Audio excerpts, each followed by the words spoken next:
రాయలసీమ నుంచి ఉత్తరాంధ్ర మీదుగా దండకారణ్యం దాకా సాగిన మావోయిస్టు దళపతి చలపతి ప్రస్థానం ఛత్తీస్గఢ్ ఒరిస్సా సరిహద్దు అటవీ ప్రాంతంలో ముగిసింది. 3.5 దశాబ్దాలు విప్లవ మార్గంలో నడిచిన ఆయనకు విప్లవ అభిమానులు శ్రీకాకుళం జిల్లా బొడ్డుపాడులో అంత్యక్రియలు నిర్వహించారు. ఇంతకు చిత్తూరులో పుట్టి పెరిగిన చలపతికి శ్రీకాకుళం ఎందుకు వీడ్కోలు పలికింది? శ్రీకాకుళంతో మావోయిస్టు చలపతికి ఉన్న అనుబంధం ఏంటి? Let's watch this story.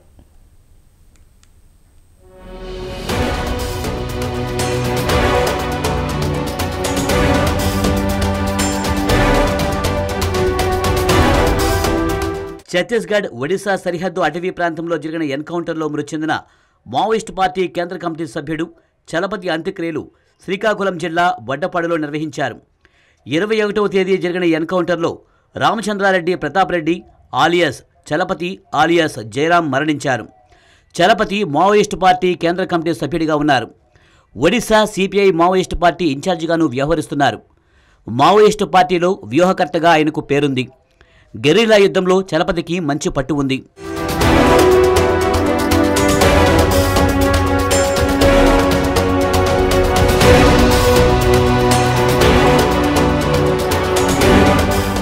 చలపతిది Chittoor జిల్లా తవనంపల్లి మండలం ముత్యం పైపల్లి. చిత్తూరు జిల్లాలో డిగ్రీ వరకు చదువుకున్న చలపతి 1988లో పట్టు పరిశ్రమ శాఖలో ఫీల్డ్ ఫోర్మాన్గా ఉద్యోగంలో చేరారు. విజయనగరంలో పట్టు పరిశ్రమ శాఖ ఇన్ఛార్జిగా పనిచేశారు. ప్రతాప్ రెడ్డి చదువుకునే రోజుల్లోనే నాస్తికత్వం వైపు మళ్లారు. విజయనగరంలో ఉన్నప్పుడే రాడికల్ భావజాలం వైపు ఆకర్షితులయ్యారు. అప్పటికి ఆయన ప్రభుత్వ ఉద్యోగిగా ఉన్న రాడికల్ విద్యార్థి సంఘం నిర్మాణంలో భాగమయ్యారు.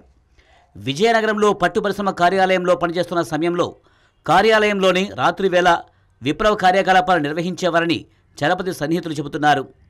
ప్రతాప్ విప్లవ కార్యక్రమాల్లో భాగమవుతున్నాడని తెలిసిన ఆయన తల్లిదండ్రులు, అన్నయ్య విజయనగరం వచ్చి సర్ది చెప్పి ఇంటికి వెళ్లాలనుకున్నారు. కానీ ఆయన వారి మాట వినలేదు. వారి నుంచి తప్పించుకుని బయటకు వెళ్ళాడు. వెళ్ళిన ప్రతాప్ రెడ్డి మళ్లీ ఉద్యోగానికి తిరిగి రాలేదు. పూర్తిస్థాయి విప్లవకారుడిగా మారిపోయారు.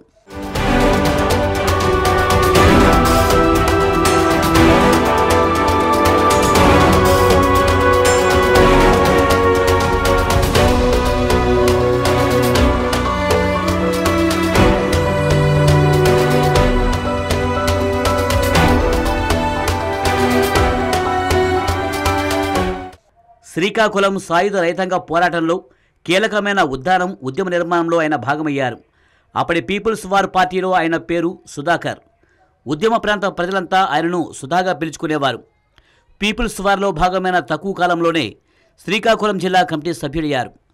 1990-91 సమయంలో అజ్ఞాతంలోకి వెళ్లిన Pratap alias Chalapathi people's war ప్రస్తుత మావోయిస్టు పార్టీలో దాదాపు 3.5 దశాబ్దాలకు పైగా కొనసాగుతూ వచ్చారు. చలపతి ఎక్కువ కాలం పాటు ఆంధ్ర ఒడిశా బార్డర్ నిర్మాణంలోనే పనిచేశారు.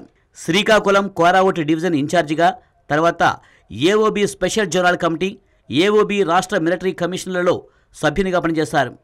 గతంలో ఆంధ్రప్రదేశ్ ఒడిశాలో జరిగిన మావోయిస్టు దాడుల్లో చలపతి పాత్ర ఉన్నట్లు పోలీసులు చెబుతుంటారు. 2017లో ఆంధ్ర ఒడిశా బార్డర్లో సుంకీఘాట్ సమీపంలో పోలీసులపై జరిగిన బాంబు దాడి ఘటనలోనూ చలపతి పాత్ర ఉన్నట్లు పోలీసులు చెబుతుంటారు. బలిమెల దాడి, కోరావుట్ జిల్లా పోలీసు కార్యాలయంపై దాడి ఘటనలోనూ ఆయన పాత్ర ఉందనే ఆరోపణలు ఉన్నాయి. 2018లో అరకు ఎమ్మెల్యే కిడారి సర్వేశ్వరరావు, మాజీ ఎమ్మెల్యే సివేరి సోమపై దాడి చేసి హతమార్చిన బృందానికి చలపతి నేతృత్వం వహించారని పోలీసులు చెబుతున్నారు.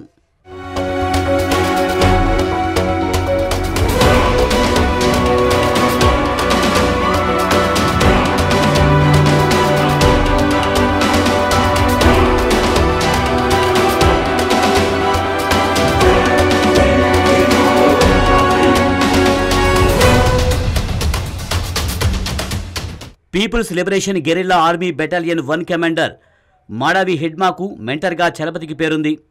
మావోయిస్టు పార్టీ సైద్ధాంతిక బృందంలోనూ చలపతి కీలక నేతగా చెబుతుంటారు. మావోయిస్టు పార్టీలో కీలక సభ్యుడిగా ఉన్న చలపతి ఎలా ఉంటారో 8 ఏళ్ల కిందట వరకు పోలీసులకు తెలియదు.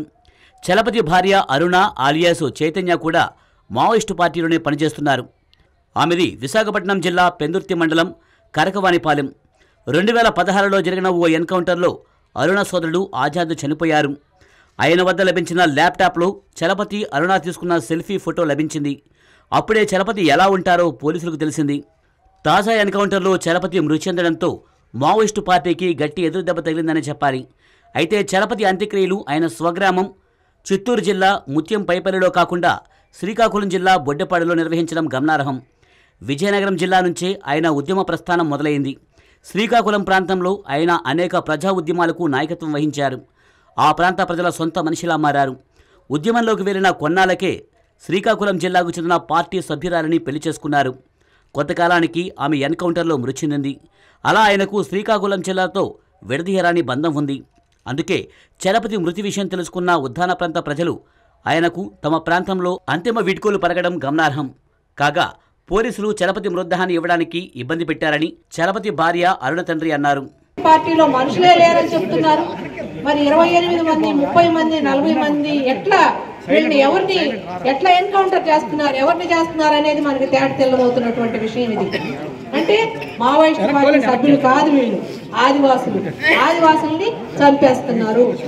అది వాళ్ళే చెప్తున్నారు.